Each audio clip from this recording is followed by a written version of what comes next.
আসুন দেখে নিন কিভাবে বানাচ্ছি আমি তরমুজের শরবত। একটা ছোট সাইজের তরমুজ আমি গোটা নিয়ে নিয়েছি, কুচিয়ে নিয়েছি।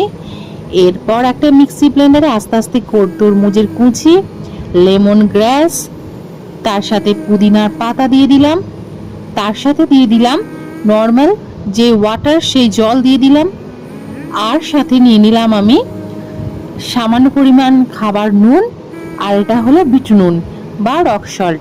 মিক্সিতে ভালো করে ব্লেন্ড করে এবার ছেঁকে নিয়ে লেবুর রস মেশালাম।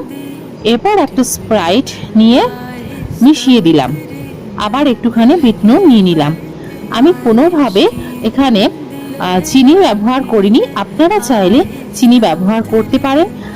আর যদি স্প্রাইট মেশান তাহলে সেটার মধ্যে মিষ্টি ভাব আসে, সেই জন্য চিনি মেশানোর আমার মনে হয় কোনো রকম দরকার নেই।